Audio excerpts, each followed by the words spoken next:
Cheers. But not cheers. Perfect. And we are back. A Black Man's View. The year is now 2014. It's been a minute, right? It's been a long minute. It's been a long minute. 6 years, we say. 6 years. Whole years. Yeah, right at the end of it, Obama was coming in and a whole bunch of gray hair and everything later. he on his way out. But listen, we're gonna get right into things. We ain't got, that long, but we're here to touch on some serious events that's been going on lately. I mean, you want to run down the names? I mean, let's get right into it.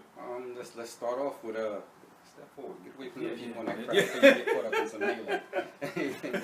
But well, step back maybe. Yeah. Get into melee. Yeah. Let's go with Eric Garner, Tamir Rice. Yeah. Trayvon Martin. Mike Brown. And Akai Gurley. Yeah. All names of innocent, I can't say so much as innocent, but innocent when it comes to being shot by somebody with a gun and you didn't have a gun. You know what I mean? But these are all African American men, and one was a young boy, 12 years old in Cleveland, and that's Tamir Rice, who were all shot by the police when they were unarmed, and they were doing something that was somewhat harmless to somebody with a gun or police officer for that matter. And let's just kill it all right now. We are not in any way going to make this an issue about race, about law, about any of that. We felt it was necessary to address young black men and black men in general from a black man's view. And one of the things that's very important to me and to be understood is this. We've all been in situations where in cases more than others, where we've had altercations with when we've had altercations with the police. I've been pulled over. When I first got my car, I was accused of the car being stolen. I had, the temporary tag in the back, gave the officer all types of identification and everything. 2 hours. I sat on the side of the road. 2 hours on the side of the road, completely, guilty to them, but did nothing wrong. Another situation, I got pulled over, tinted windows. They actually took my car. Patted me down, officer searched the car and everything. So we've all been in these scenarios. I mean, you want to touch on some of the... I was a criminal. That never happened to me. That never happened to me. Right. I was only detained once. Right. So, but like I said, this isn't no laughing matter. We're blessed to be standing here to be able to address it. But I think there are some reasons and some things that happen in those scenarios that allow us to both be here talking about it. And when I called Ro about this, and he wasn't happy about it, and I wasn't either. And I think that's why we wanted to come back, and we thought this was the perfect time to make a new video, get a Black Man's View back out there, but more importantly, speak to our youth, speak to our young black men, and speak to black men in general, and empower them, and give our, like I said, give our side, give our perspective, and just more importantly say this: we need to work on our own. Talk to one another, barbershops, breaking bread together, community meetings, whatever you want to call it.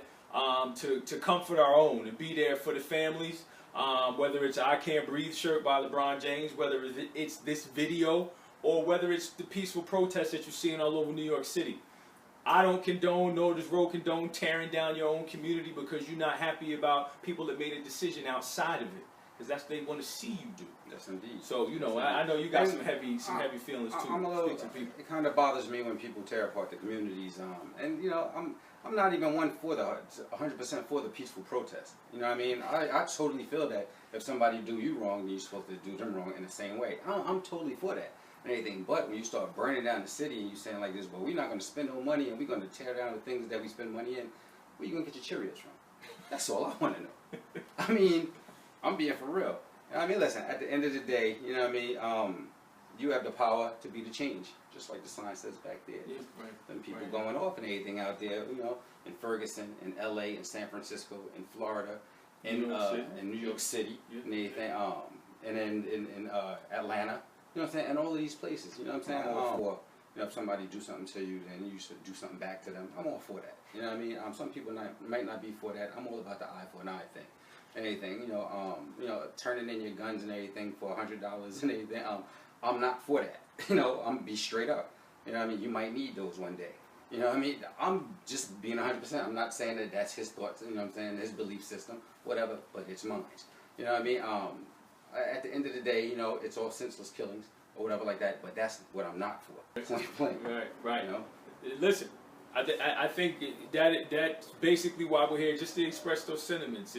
There's not enough time, not enough video for us to get into exactly how we feel and what we think should be done, and all of the different caveats and oh, I'm backing up. Okay. Yeah, all of the keep view, black man's view. Exactly. So it's not enough time to get into all the caveats and all the different details, but one of the things that we did want to do is simply just bring ourselves back to the light now, address this because it's so big, it's so important, and our people are hurting, right? And that's obvious. And someone who was, dead and gone for the past 50, 60 years, you wake them up now and show them some of these images or some of these videos, they would have a hard time believing that any time has elapsed. And I honestly think even under the time watch of an African-American president, we've taken a huge step back. When you talk about income inequality in this country, which is also a byproduct of that, when you talk about the socioeconomic status of a lot of the different, regions of this country, and lastly, just flat out race. I think there's been a chasm now between the two, and I think we definitely need to address this. I think we need a black man's view now more than we were doing it for whatever reasons we were doing it before. So be on the lookout for more. This is just the beginning, and you want to say something to people before we? Hey, log on to stillmagonline.com. That's www.stwelmagonline. I practiced that for you. And follow my man on Twitter at TR401, and follow Still Magazine on Twitter at Still Magazine. Simple as that. You love it, Coco? Next one. Next one.